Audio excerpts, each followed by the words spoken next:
लोग भरोसे से इलाज कराने आते हैं, लेकिन वहीं मिलने वाली दवाइयाँ बीमारी बढ़ाने लगे तो छत्तीसगढ़ में एक चौंकाने वाला खुलासा सामने आया है। टीवी 24 की खोज में ये पता चला कि पिछले 5 साल में 177 पेन किलर एंटीबायोटिक दवाएं अमानक पाई गई, यानी दर्द कम करने की दवा भी भरोसे लायक नहीं और इन्फेक्शन ठीक करने वाली दवा भी सवालों के घेरे में है। अब सबसे बड़ा सवाल यही कि मरीजों की सेहत से ये खेल कब तक।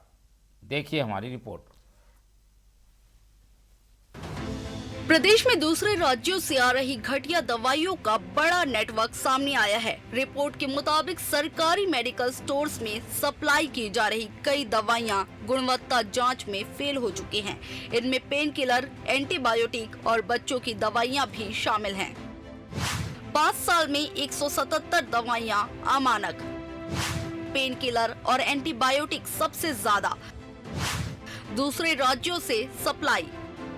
सबसे ज्यादा चिंता की बात तो ये है कि दवाइयां सरकारी अस्पतालों में मरीजों को दी जा रही थी, जिनमें बच्चों तक के लिए इस्तेमाल होने वाली दवाएं शामिल हैं।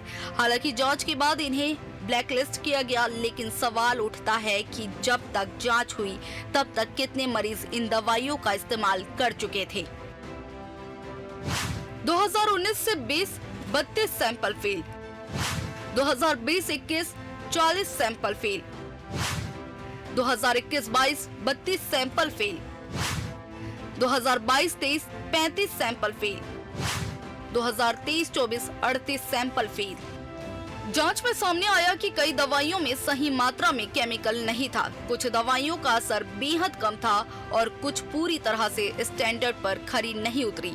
यानी कि मरीजों को राहत देने के बजाय ये दवाइयां बीमारी बढ़ाने का कारण भी बन सकती थीं। दवाइयों में गुणवत्ता की कमी, इलाज पर इसका सीधा असर, मरीजों की सेहत से समझौता। कांग्रेस की पिछली 5 सालों में न तो CGMSC की खरीदी में कोई ध्यान दिया गया, न तो कोई दवाइयों की जांच की गई, न गुणवत्ता की बातचीत की गई। आज हम ज़्यादा से ज़्यादा को स्वतः संज्ञान लेकर CGMSC और स्वास्थ्य विभाग जांच कर रही है। अमानक के कई लाट आ रहे हैं, तो इसका यही कारण है कि हम ज़्यादा से ज़्यादा जाँच कर रहे हैं और हमारी आगे भी जाँच की कार्रवाई जारी है। स्वास्थ्य मंत्री ने सख्त कार्रवाई की बात जरूर कही, लेकिन सिस्टम पर सवाल इसलिए भी उठ रहे हैं क्योंकि बार बार जांच में फेल होने के बावजूद ऐसी दवाइयां सप्लाई कैसी हो रही हैं? क्या दवा सप्लाई में कहीं न कहीं बड़ी लापरवाही या मिलीभगत है? सप्लाई चेन में गड़बड़ी, जिम्मेदार कौन? मरीजों की सुरक्षा कैसे?